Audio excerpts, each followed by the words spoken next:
Okay. What's going on, people? It's your boy Brandon Brevon Towns, host of that show called Sports Plus Life. Y'all already know what's going down today, bruh. So get what? Turn it off, turn it all the way off. Yeah. All right. How's everybody doing today? Please allow me to reintroduce myself. My name is Brandon Brevon Towns. This is another episode of Sports Plus Life. Episode number 90, closing in on that 100. But this is that there sports podcast show where we talk about all of the necessary hot sports topics as well as the necessary hot life topics. Life has been dominating 2020 thus far, but you know what? Sports is making a return, but that don't mean life stops. But I hope everybody is doing good.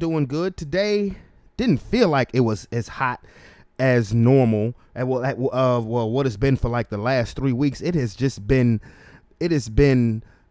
like scrotum sack hot out in, particularly in Virginia. I mean, it really has. It has just been ridiculously hot. I mean, it's hot. Like, I don't even want to go sit outside to smoke a black nothing. I just want to, this heat has been, it's been hot enough to make you want to stay in the house and damn quarantine. I'm telling you.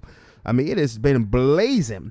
But anyway, it is Wednesday, July 29th, 2020. July 29th. Damn, my birthday was 10 days ago already? I swear, man, let me tell you something. When you become an adult and you do adult stuff, time and years just blow by. I mean, for real. It's crazy now that we're in the second half of the year already. But anyway, without further ado, people, let's get to it. All right, the NBA's restart begins tomorrow at 6:30 p.m. Eastern Standard Time. The Utah Jazz will play the New Orleans Pelicans, and at 9 o'clock, the Los Angeles Lakers will play the Los Angeles Clippers. The restart is here. They've had some preseason games in the bubble. That is the sports park in Orlando in Disney. And now it's time to get down to brass taxes to see what we can do about crowning a champion. Nonetheless, the NBA has done so far, it's been a brilliant job in regards to this $1 billion bubble to make sure they can complete the rest of this season, even though they have had pretty much a full off season. They have had a full off season during the coronavirus pandemic. And it is time to get back to the games. 22 teams, 8 regular season games. Then we get into the playoffs. And the season should be ending in October. Let me tell you, man, it's going to be crazy. Like, it's going to be crazy around the fall because you're going to have the NFL, hopefully, Major League Baseball, I don't know, and then you're going to have the NBA. And I'm pretty confident you're going to have the NBA because they've done levels of coronavirus testing, and each time the NBA keeps coming back with 0 players testing positive. How about that? This bubble is working. I don't know why the NFL don't take notice, because if you're looking at what's happening in Major League Baseball with the Miami Marlins, where pretty much half of their damn team has tested positive with COVID-19, and the commissioner of baseball, Dick, has pretty much put the Marlins season on pause. I don't know, but no positive tests for the NBA. Back to business. Let's crown a champion. Now, this is something that's been gotten a lot of attention lately. Lou Williams of the Los Angeles Clippers. I don't know what is going on with the Clippers ever since they've gone into this bubble. You had Patrick Beverley leaving for personal reasons. You had Montrezl Harrell leaving for personal reasons. You had Zubac just getting there. And then you had Lou Williams needing to leave for personal reasons. He stops at a strip club at Magic City because they apparently have amazing food. I ain't going to question it. I've been to Atlanta, but I ain't never been to Magic City before. But and the rapper Jack Harlow, the guy who does a song Just Poppin', dope ass song, and the remix, takes a picture, and Jack Harlow tries to lie for him. No, this is an old picture, but Lou Williams has his bubble mask. He has his bubble mask on, so that kind of gives it away. But now people are coming at Lou Williams. I mean, they are coming at his neck for real, and one of them being Kendrick Perkins. How about this? Listen, I'm a big guy. I love to eat. I done been to Magic City. The wings are fire. But in this case, in all seriousness, come on, Lou Will, you got to do better, man. During this pandemic, you have to do better. Going back into the bubble and just looking inside the bubble, they had 0 cases, tested 300, and it had 0 cases. The NBA, the Players Association, has done a great job by putting together this $1 billion bubble and keeping everyone safe. Lou, you got to do a better job. And it's crazy, Greeny, because here it is. Lou Will is a 16-year vet. He knows better. He should know how to be more mature. You got a guy that's a rookie in Zion Williamson who left for a family issue, and he handled it way better than Lou. We didn't hear a word. He went down, took care of his business with his family. Now he's back to the bubble. And on another note, it just adds another distraction for the Clippers, for as them trying to win a title. Now they got to answer questions and do media about something that they shouldn't even have to be worried about. They should only be worried about, playing basketball, promoting, making sure they bring awareness to in social justice. But now they got to talk about Magic City and Lou Will and chicken wings. It's just not fair, and it was very irresponsible on Lou Will's part. I mean, Kendrick Perkins, the former player himself, coming at Lou Will's neck like that. Now, Lou Williams responded with a tweet saying something to the degree of, after 15 years, this is the only dirt you got on my name, going to Magic City and get some wings. Kendrick, shut up. And don't laugh and joke and say it's just about TV when you run into me. When you see me, knuckle. Okay? So, I mean, I just wonder how that situation would actually play out if they ran into each other or if they got a phone call.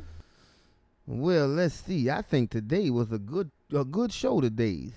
I was able to get all of my points about the NBA and the bubbles. I think I just want to go ahead and let's just kick back and relax and watch some more TV. And LeBron is the best. He is the bestest in the league. Now, I wonder who this is calling my phone. Let me see. Unknown. I don't know. I'm just going to go ahead and answer it. Hello, you on the line with Big Perk. Hello?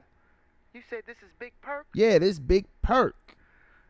This is Lou. Oh, what's going on, Lou Williams? What's going on, brother? Nah. Look, I just... Nah. I heard that little funky interview what? of yours. You heard me.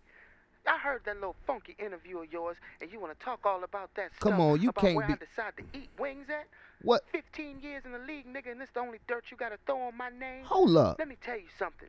You better leave my name out of your mouth. How you get my I can numbers? still eat wings wherever I feel like it, because if I want to go to the strip club and see a little TNA and get some wings and then go back to the bubble, that's my business. Mind yours. Hold up. Do you remember who you talking to? You remember who you talking to, bro? I know just who I'm talking to, nigga. You tripping. The one on TV looking like a fake-ass Rick Ross trying to show off because now he's a part of the media. Oh. Don't bring it here. Don't bring it to me. Oh, I you do tripping. what I want when I want to. Big Perk, I got a question for you. What? Are you taking big perks before you go on TV? Because you sound like you're auditioning to be an extra in The Color Purple. Oh, non-talking ass nigga. Oh, you got the jokes it is. You got the joke it is right bitch. now. You being irresponsible, Lou. You being irresponsible by possibly exposing the other players to this pandemic. Look, first of all, nigga, you not on TV right now, so stop trying to talk and use fancy words. It's me and you. It's player to player. So let me tell you something. The next time ain't you tell me say nothing anything about me out your mouth, go and get a speech coach, nigga. You not gonna keep. He hung up.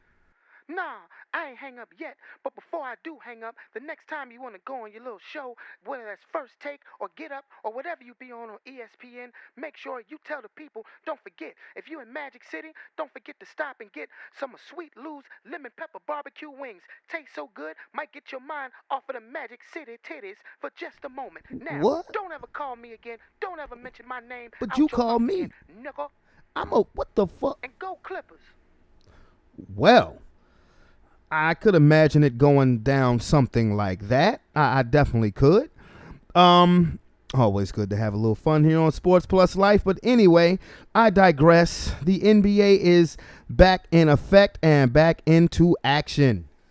And as I'll tail off to the NFL for a quick second, it's a lot of players from the New England Patriots are opting out. They're choosing not to play. They're choosing not to be a part of this season for family reasons or health concerns. So let's see, Patrick Chung, Dante Hightower, and breaking news, Damian Williams, the running back from the Super Bowl champion Kansas City Chiefs, has just informed the Chiefs that he's not playing. So it's going to be interesting. I really think that the NFL needs to look at some kind of bubble scenario because to me, first of all, I don't think any games should be played in the state of Florida, Texas, or California, which means 8 teams need to not play in their home state, in their home arena.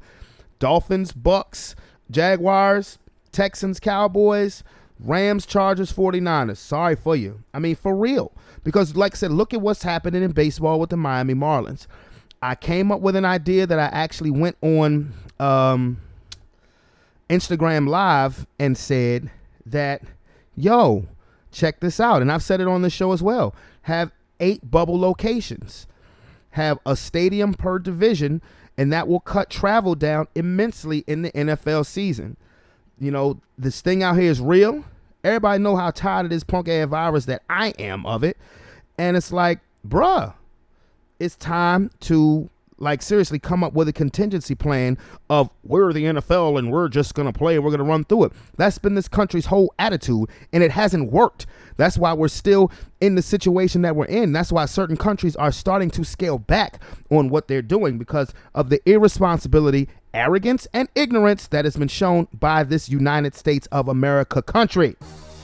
And with that being said, it's been a while since I had my homeboy on, but it's, regular friend of the show, Tony. And I've already, he already knows that we're talking about the NBA. He says that I don't want his opinion, but hey, I can deal with people's opinion because it might be fact, it might be truth, it might be gospel. What's up, brother? Hey, how you doing, man? Chilling. How you been? I've been COVID.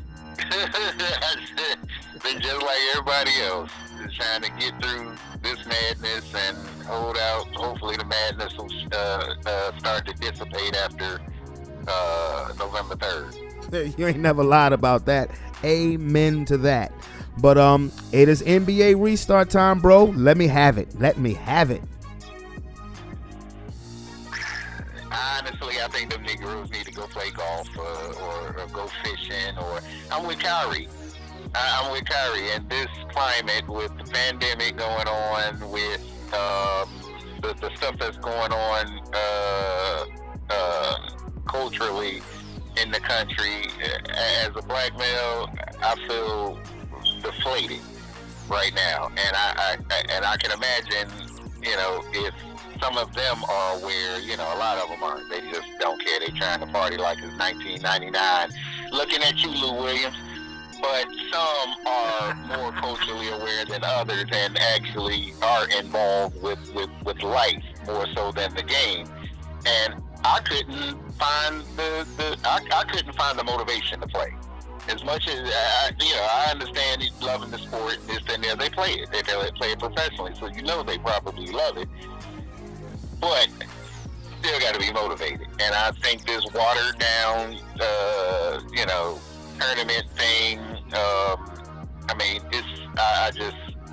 I can't see the appeal in it because whatever paper champion, and I do stress paper champion, comes out of it, it's going to be a forever asterisk beside it. Okay. Well, I definitely, to be honest with you, I don't disagree with you, particularly what's going on in the social climate of the world. I don't disagree with you. I'm not going to sit here and say that I'm not happy that sports, or that at least basketball, because I could care less about baseball. I mean, the fact that their commissioner let the Astros get away with that cheating, that just turned my stomach to baseball. But I'm not going to sit here and say that I'm not going to watch. And but you know what's carrying the day, man. It's money. They want to. But that's part of the problem. And as a really aware, woke, as they call it, person, that somewhere the orange idiot would be looking at the NBA restart as a win for him politically. Nigga, just get out there and dribble, generate their revenue so I can tout the return of the economy. Yeah, and he's don't already. Care if you catch COVID, don't care about clearly don't care about the black men. Still be black people. You can't even say black men anymore. At police brutality, none of that matters. Just get out there and dribble. Just dribble the ball. So it's driving the money thing is driving it. You're absolutely correct. But again, knowing the end game of that money and why it's such a big thing, it's a problem. People in the hood can't get tested, but an NBA player can get tested 4 times a week. That's a problem. That's true. That I cannot argue with you one bit there. I definitely can't, because a lot of that testing that's being done, that's being used on NBA players, that's being used on Major League Baseball players, which to me, the way Major League Baseball's format is going is they're wasting money on tests, because you all should already know that there's people going to catch it. Like I said, look at the Miami Marlins. So I don't disagree with you. Like I said, just like I know that money is carrying the day, but what I will say that I am applauding, at least from the athletes thus far, is the notion that, they are, while, the sports can serve as a distraction, you're hearing stuff every day still involving these social issues. The Black Lives Matter on the court, there's constant mention of Breonna Taylor's killers that need to be arrested. So I don't think the athletes are WNBA. Their voice is nowhere near as loud nor a cash cow. I understand and respect what the ladies are doing. However, it's largely being, disregarded because they don't have an impact on the economy the same way the men do. Well, there were also a couple of Major League Baseball teams that sent out a tweet. I want to say it was opening day. And that said, this is a great day for baseball. You know what? It would also be a great day for the killers of Breonna Taylor to be arrested. I know the Tampa Bay Rays did. I want to say the Yankees and the Dodgers did as well. Which might have been it might be a dissuading factor as far as Trump. Trump was supposed to throw out a first pitch for them, and maybe there was a notion that they were in fact going to kneel. Which amazes me because Facebook, I try not to be, but it pulls me in with some of the ridiculousness that you see, and people still complain about the Rays, even though they did it before the anthem. People still complain, disrespecting the soldiers, disrespecting the flag. Well, I know the Dodgers. There were players from the Dodgers because they had a doubleheader game opening day. The Yankees and the Nationals, they kneeled before the anthem, but they all stood. But I know there were several players from the Dodgers who during the national anthem did kneel, including their new big time. They just signed Mookie Betts to this humongous second highest paid player in baseball. But I know he kneeled. A bunch of other players kneeled. So maybe that's why they didn't get him to throw out the first pitch. And Adam Silver said today that, there's been a rule in place since before David Stern saying that players must stand for the national anthem, but he's going to bypass it and let the players do what they want to do. So you have no choice but to bypass it. What are you going to do, suspend them? Because you won't have a league. You won't have a league.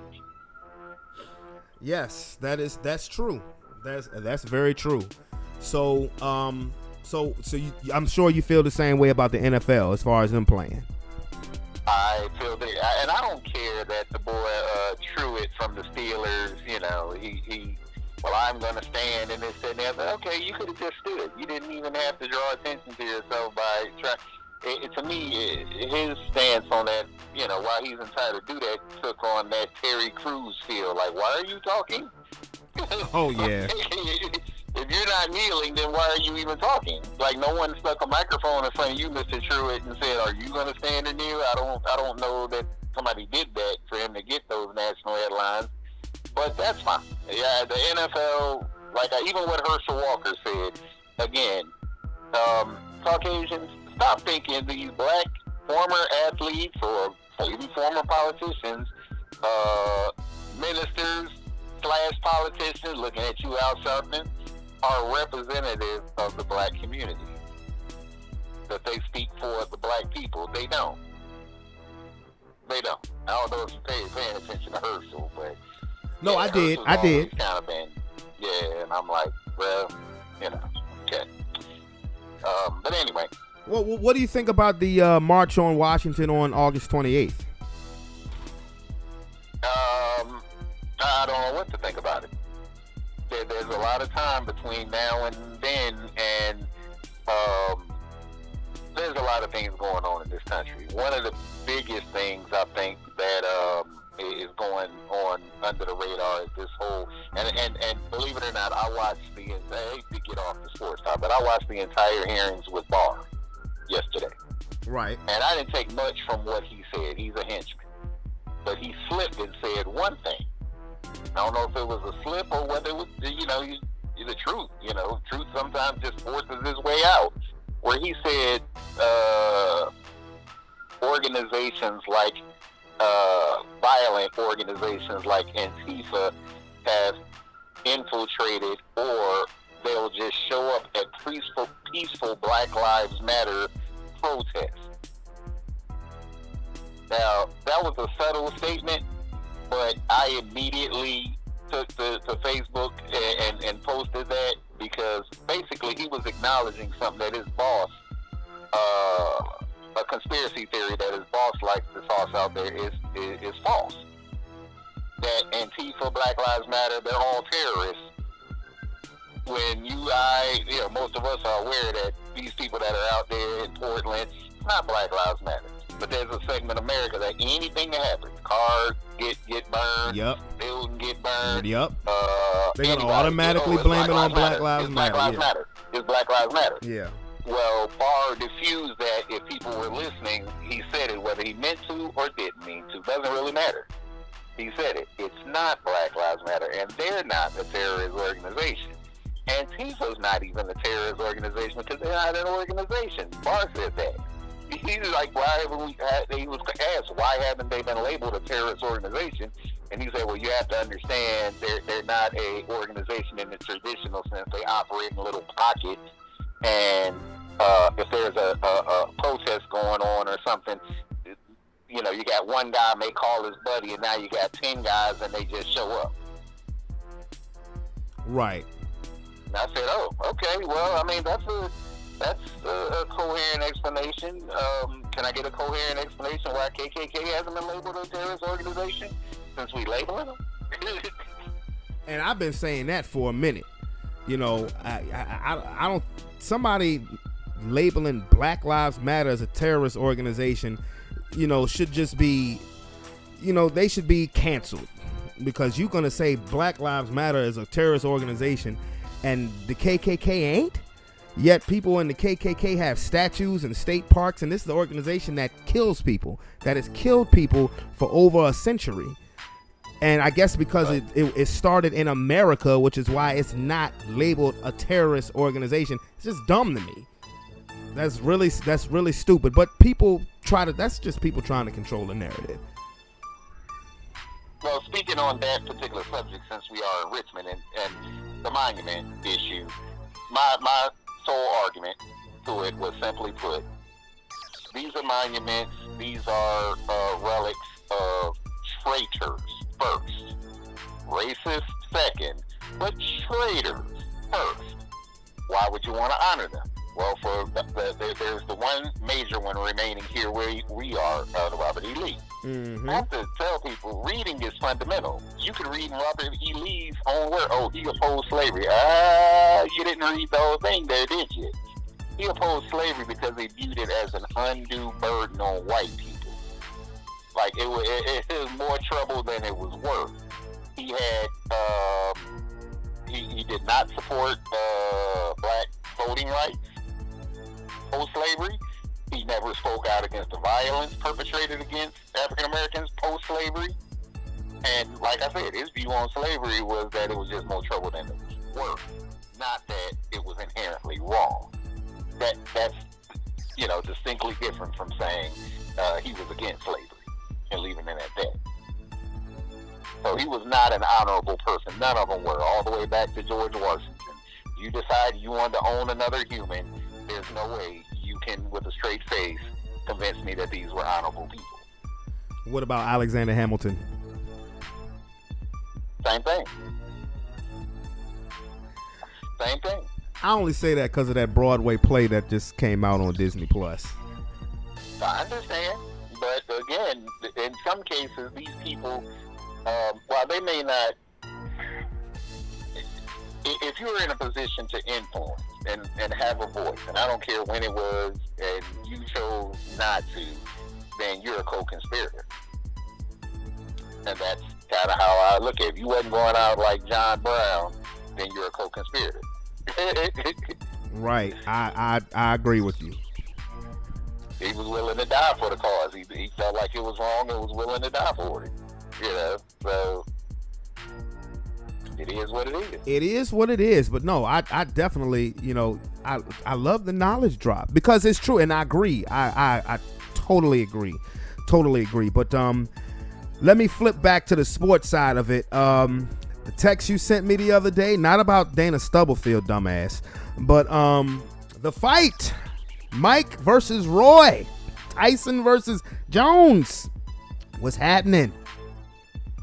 Did you see Foreman's take on it? George Foreman's take on it? I didn't finish it. What was? Because I started to watch it, but then I got distracted. He was talking about Tyson's movement. He was talking about I watch people and I watch how they move. And he was talking about Tyson's left leg and how he has no movement. His right moves fine, but left he doesn't move, and so he doesn't feel like he can get power in the punch. And I said, this from the guy that moved like a mummy, trying to talk about somebody's movement and their power base, when he had no movement. So I don't put too much stock in that. I do think that even in their respective primes, when Roy Jones was talking about doing his weight class shift, I don't think with true heavyweights, I don't think he'd have been punching above his weight class. Oh yeah, because think about when Klitschko would have crushed him. Oh yeah, he would have never got in the ring with Klitschko, matter because after he because I'm a boxing historian, when he fought John Ruiz in 2003, I mean, he conveniently picked the worst out of the heavyweight champions to fight. Right. John Ruiz, I mean, there were a few. I mean, James Toney beat John Ruiz, So after he beat John Ruiz, I remember there was a slight, very slim buzz about him possibly trying to unify the belts against Lennox Lewis. I never put any stock in that because he would never get in the ring with Lennox Lewis.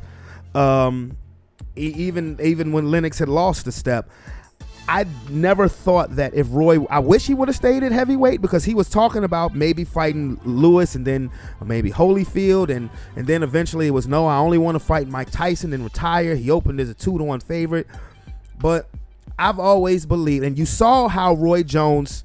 It was after that fight against John Ruiz, you saw how he reacted when he got hit.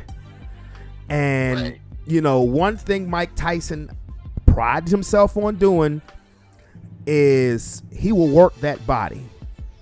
And taking a shot from a full-fledged heavyweight like Mike Tyson, even if he wasn't in tip-top shape, because he wasn't in no kind of shape when he fought Lennox Lewis. Everybody knows that. but the power. Tyson lands one flush shot, it's over with. Even if they had a fought back in 2003 when they were both in their 30s, like you said, he may possibly on movement alone could have gotten by Holyfield because Holyfield had declined so much by that time. But no, I don't think. I mean, now one thing I will say that's in his favor is that Mike is really only good for 4 rounds. He was only good for 4 rounds back at the end of his career when he was between the ages of 35 and 38. That's not going to get better 15 years later. But what Mike has been able to do, his body has been able to recover. With not being in the ring for 15 years, where Roy was just in the ring 2.5 years ago.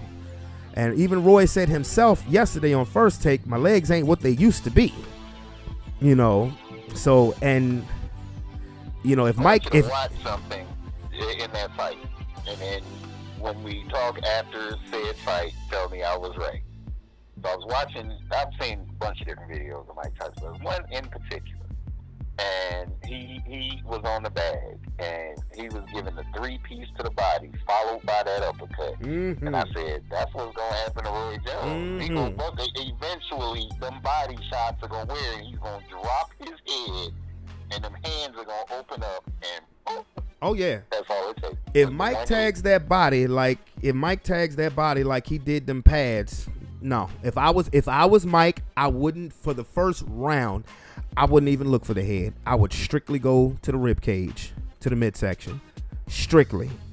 And I know that it's exhibition. Nobody want to get hurt. Mike knows one way to fight. He knows one way to fight. That's full speed ahead. If I was Mike's trainer, I say, you know what?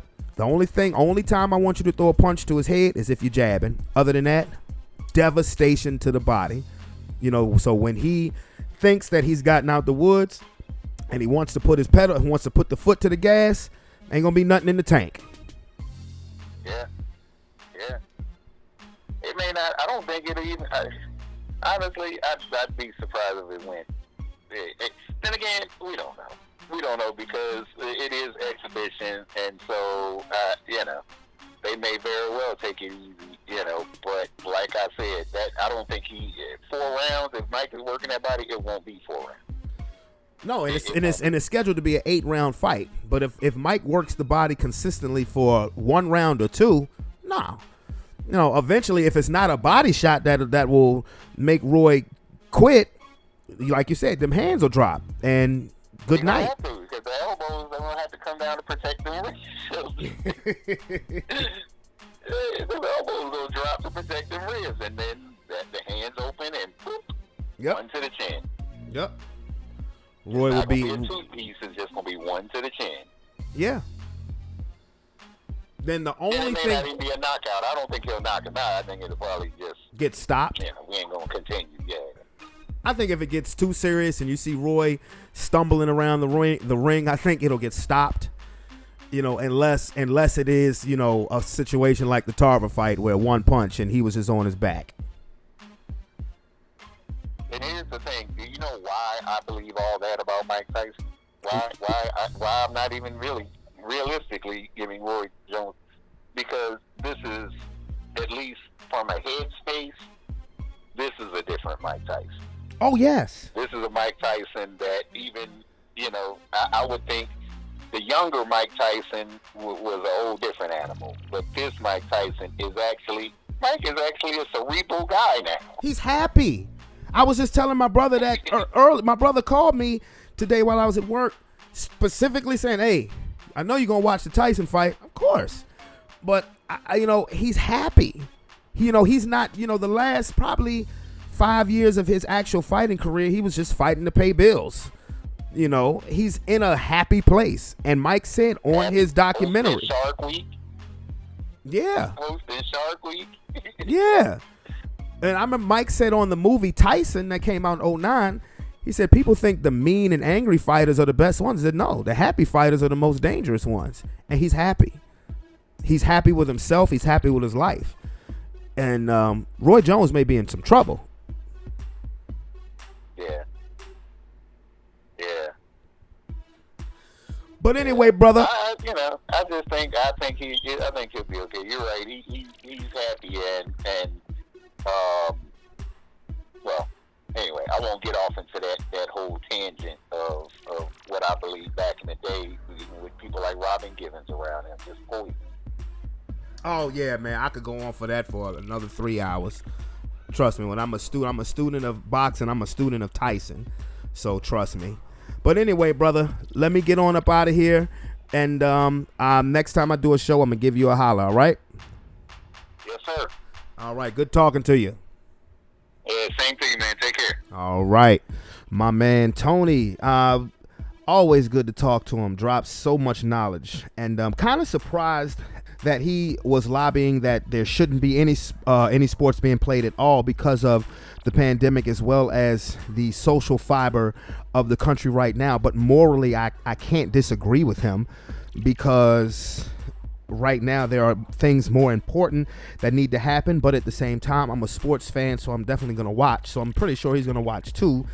And I just hope and pray that these athletes, keep pounding the pavement as far as with the social justice, and that, that this isn't a distraction, that our leadership in Washington right now is looking to just kind of hope that this whole situation goes away.